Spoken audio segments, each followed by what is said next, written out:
Because of Winn-Dixie, Chapter 24. Me and the preacher started walking and calling Winn-Dixie's name. I was glad it was raining so hard, because it made it easy to cry. I cried and cried and cried, and the whole time I was calling for Winn-Dixie. "Winn-Dixie!" I screamed. "Winn-Dixie!" the preacher shouted.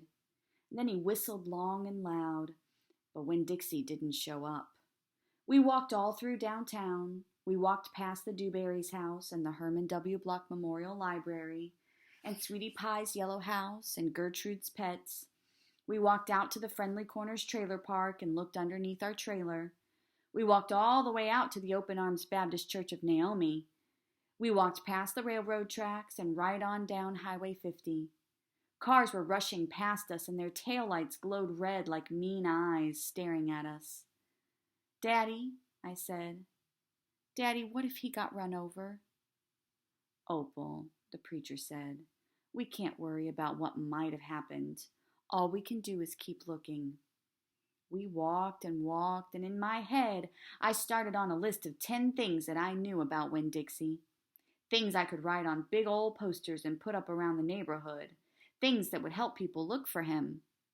Number 1 was that he had a pathological fear of thunderstorms. Number 2 was he liked to smile using all his teeth.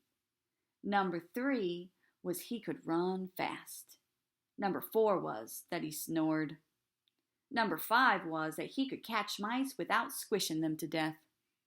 Number 6 was he liked to meet people. Number 7 was that he liked to eat peanut butter. Number 8 was he couldn't stand to be left alone. Number 9 was he liked to sit on couches and sleep in beds. Number 10 was he didn't mind going to church. I kept on going over and over the list in my head. I memorized it the same way I memorized the list of 10 things about my mama. I memorized it so if I didn't find him, I would have some part of him to hold on to. But at the same time, I thought of something I'd never thought of before, and that was that a list of things couldn't even begin to show somebody the real Winn-Dixie, just like a list of 10 things couldn't ever get me to know my mama. And thinking about that made me cry even more. Me and the preacher looked for a long time, and finally he said we had to quit. "But Daddy," I said, "Winn-Dixie's out there somewhere. We can't leave him." "Opal," the preacher said, "we have looked and looked. There's only so much looking we can do." "I can't believe you're going to give up," I told him. "India Opal," the preacher said, rubbing his nose, "don't argue with me." I stood and stared at him. The rain had let up some, but it was mostly a drizzle now. "It's time to head back," the preacher said. "No," I told him. "You go ahead and go, but I'm going to keep looking." "Opal," the preacher said, in a real soft voice, "it's time to give up." "You always give up," I shouted.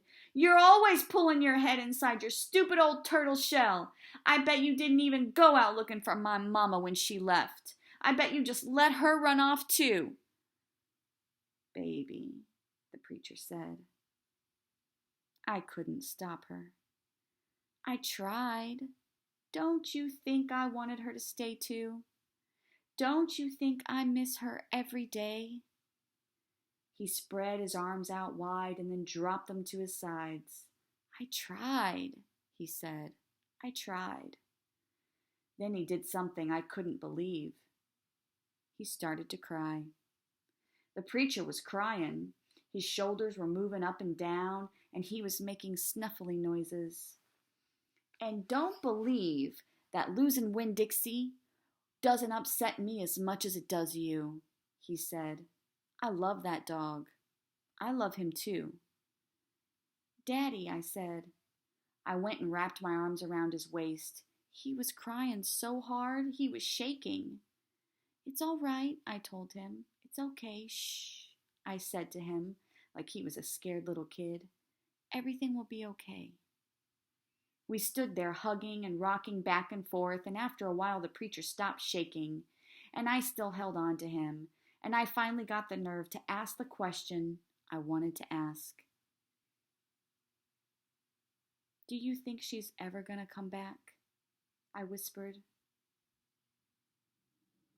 "No," said the preacher. "No, I do not. I've hoped and prayed and dreamed about it for years, but I don't think she'll ever come back. Gloria says that you can't hold on to anything, that you can only love what you've got while you've got it." "She's right," the preacher said. "Gloria Dump is right." "I'm not ready to let go of Winn-Dixie," I said. I had forgotten about him for a minute, what with thinking about my mama. "We'll keep looking," said the preacher. "The two of us will keep looking for him. But do you know what? I just realized something, India Opal. When I told you your mama took everything with her, I forgot one thing. One very important thing she left behind." "What?" I asked. "You," he said. "Thank God your mama left me you." And he hugged me tighter. "I'm glad I've got you too," I told him. And I meant it. I took hold of his hand and we started walking back into town, calling and whistling for Winn-Dixie the whole way.